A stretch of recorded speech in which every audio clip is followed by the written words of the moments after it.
Haleluya, puji Tuhan, salam sejahtera Bapak, Ibu, Saudara-saudari keluarga GPD Ilsa di Magelang. Tuhan Yesus memberkati. Rise up, bangkit, bergerak, berdampak. Hari ini kita akan kembali bersama-sama belajar firman Tuhan. Dan pembacaan kita ada di dalam Ayub pasal 15. Ayub pasal 15, saya akan membacakan ayat yang kelima. Demikian bunyi firman Tuhan. Kesalahanmulah yang mengajar mulutmu, dan bahasa orang licik yang kau pilih. Ini merupakan perkataan dari Elifas, sahabat Ayub. Di dalam terjemahan firman Allah yang hidup, dikatakan begini, dosa-dosamulah yang menyuruh mulutmu mengucapkan kata-kata itu. Kata-kata yang kau pilih adalah bahasa penipu. Kalau kita mengobservasi kitab Ayub pasal 15 ini, tokoh-tokoh yang ada masih seperti pasal-pasal sebelumnya. Karena ini pembicaraan yang panjang antara Ayub dan sahabat-sahabatnya. Jadi tokoh-tokoh yang ada adalah Ayub bersama dengan ketiga sahabatnya, Elifas, Bildad, dan Sofar. Dan dalam Ayub pasal 15 ini peristiwa apa yang terjadi? Elifas merasa yakin dengan pendapatnya, dengan pandangannya, bahwa apa yang dia katakan, apa yang dia ketahui tentang penderitaan itu benar. Dan jawaban Ayub itu hanya pembelaan diri Ayub. Itu pandangan dari Elifas. Jawaban Ayub, perkataan yang diucapkan oleh Ayub, menurut Elifas itu hanya pembelaan diri dari Ayub. Tetapi Elifas yakin dengan pandangannya, yakin dengan pendapatnya, bahwa orang yang menderita itu merupakan buah dari hasil perbuatannya yang jahat. Di mana peristiwa ini terjadi? Ya masih sama, di rumah Ayub, di tanah Uz. Interpretasi, Bapak Ibu Saudara yang kasih oleh Tuhan, seringkali orang memaksakan cara pandangnya tentang kebenaran kepada orang lain. Memaksakan pendapatnya tentang kebenaran kepada orang lain. Orang lain harus menerima. Orang merasa yang pendapatnya itu paling benar. Dan tidak mempertimbangkan perasaan orang lain. Padahal belum tentu pandangannya, pendapatnya itu paling benar. Belum tentu pendapatnya, pandangannya itu tepat. Bisa benar, bisa dalam situasi yang lain tidak tepat. Tidak jarang nasihat kebenaran menjadi sebuah sindiran yang kasar dan tuduhan yang membabi buta, yang jelas-jelas berlawanan dengan kebenaran yang sesungguhnya. Seperti itulah nasihat yang disampaikan oleh Elifas. Terlebih khusus di dalam pasal 15 ini. Elifas bersama dengan Bildad, Sofar, yakin bahwa pandangan mereka, pendapat mereka itu tentang penderitaan itu benar. Bahwa orang yang menderita, orang yang mengalami musibah, orang yang mengalami masalah dalam kehidupannya, banyak pergumulan, malapetaka, itu merupakan buah dari perbuatannya. Orang tersebut pasti hidup di dalam dosa, orang tersebut pasti hidup di dalam kefasikan, orang tersebut pasti melakukan kejahatan, hidup dalam kecurangan, dan lain sebagainya. Dan Elifas merasa diri benar, merasa benar tentang pendapatnya, tentang cara pandangnya. Dengan keyakinannya, dia merasa benar. Dalam Ayub pasal 15 ini Elifas mengajukan pertanyaan-pertanyaan retoris kepada Ayub.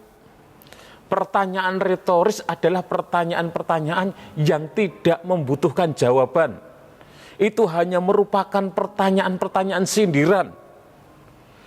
Dan itu diungkapkan oleh Elifas. Dalam Ayub 15 ayat 2-4 dituliskan, apakah orang yang mempunyai hikmat menjawab dengan pengetahuan kosong dan mengisi pikirannya dengan angin?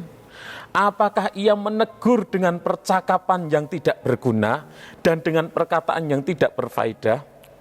Lagi pula engkau melenyapkan rasa takut dan mengurangi rasa hormat kepada Allah. Juga dalam ayat 7-9, apakah engkau dilahirkan sebagai manusia yang pertama atau dijadikan lebih dari dahulu daripada bukit-bukit? Apakah engkau turut mendengarkan di dalam musyawarah Allah dan meraih hikmat bagi dirimu? Apakah yang kau ketahui kami ketahui? Apakah yang kau mengerti yang tidak terang bagi kami? Jadi ada pertanyaan-pertanyaan sindiran yang diungkapkan, disampaikan oleh Elifas kepada Ayub. Juga dalam ayat 11-14, kalau kita membaca, Elifas menyampaikan kalimat-kalimat sindiran kepada Ayub. Elifas juga mengucapkan kata-kata tuduhan yang kasar dan tajam kepada Ayub. Di dalam ayat 4-6 dikatakan, Ayub 15 ayat 4-6, lagi pula engkau melenyapkan rasa takut dan mengurangi rasa hormat kepada Allah. Kesalahanmu lah yang mengajar mulutmu, dan bahasa orang licik yang kau pilih. Mulutmu sendirilah yang mempersalahkan engkau, bukan aku. Bibirmu sendiri menjadi saksi menentang engkau. Jadi Elifas menuduh Ayub mengurangi rasa hormat kepada Allah. Menuduh Ayub bahwa Ayub itu berlaku licik, berlaku fasik. Elifas menuduh Ayub dalam ayat yang ke-16, lebih-lebih lagi orang yang keji dan bejat, yang menghirup kecurangan seperti air. Jadi Ayub dituduh keji, bejat hidupnya, hidup di dalam dosa, hidup dalam kelicikan, hidup di dalam kefasikan, dan lain sebagainya. Dan hal itu rupanya Elifas ucapkan karena Elifas tersinggung dengan jawaban-jawaban Ayub sebelumnya, dengan pernyataan-pernyataan Ayub sebelumnya. Dalam Ayub 12 ayat yang ketiga, Ayub 12 ayat yang ketiga dikatakan, aku pun mempunyai pengertian sama seperti kamu, dan aku tidak kalah dengan kamu. Siapa tidak tahu hal-hal serupa itu? Ayub 13 ayat 2, apa yang kamu tahu, aku juga tahu. Aku tidak kalah dengan kamu. Karena Ayub berkata, aku tidak kalah dengan kamu. Aku juga punya pengertian sama seperti kamu. Itulah sebabnya Elifas membalas Ayub dengan menggunakan kata-kata Ayub sendiri. Dalam Ayub 15 ayat 9. Apakah yang kau ketahui yang tidak kami ketahui? Apakah yang kau mengerti yang tidak terang bagi kami? Jadi ini merupakan sindiran, tuduhan dari Elifas kepada Ayub. Pertanyaan-pertanyaan retoris dari Elifas sebenarnya bermaksud untuk menyindir Ayub yang mengaku diri berhikmat, untuk menyindir Ayub yang mengaku diri memiliki pengetahuan ilahi, untuk menyindir Ayub yang merasa diri benar. Padahal menurut Elifas, Ayub itu bodoh dan berdosa menurut pandangan Elifas. Dan di dalam Ayub 15 ayat 20 sampai ayat 35, Elifas kemudian menguraikan panjang lebar tentang nasib orang fasik, bahwa orang fasik hidupnya akan menderita ketakutan dan lain sebagainya. Bahkan orang fasik akhirnya akan binasa. Oleh karena hidup dari orang fasik itu menentang Allah. Dan hal ini diungkapkan Elifas tentunya dengan tujuan supaya Ayub itu bertobat dari cara hidupnya yang fasik. Jadi Elifas sudah menuduh Ayub hidupnya fasik, hidupnya berdosa, dan disampaikan bahwa orang fasik itu akan binasa dengan tujuan supaya Ayub itu kemudian bertobat dan lain sebagainya. Kenapa Elifas mengungkapkan hal-hal ini? Karena Elifas ini merasa benar, merasa pendapatnya itu benar, cara pandangnya itu benar, dan apa yang disampaikan Ayub itu hanya pembelaan diri dari Ayub. Padahal tidak seperti itu kalau kita membaca kisah tentang Ayub ini. Ayub seorang yang benar, seorang yang saleh, seorang yang hidup takut akan Allah, seorang yang jujur. Dia mengalami penderitaan bukan karena kejahatan, bukan karena hidup dalam kefasikan, bukan karena melakukan kecurangan, dosa, dan lain sebagainya. Tetapi Elifas karena merasa pendapatnya itu benar, merasa pandangannya itu benar, dia terus menuduh Ayub, menghakimi Ayub. Aplikasi dalam kehidupan kita, Bapak Ibu Saudara, kita harus berhati-hati di dalam menasihati orang lain tentunya. Jangan gegabah merasa pendapat kita itu pasti benar, paling benar. Pandangan kita itu pasti benar, paling benar. Jangan kita terus menuduh tanpa bukti-bukti. Kita menghakimi tanpa bukti, tanpa mengetahui latar belakang yang sebenarnya.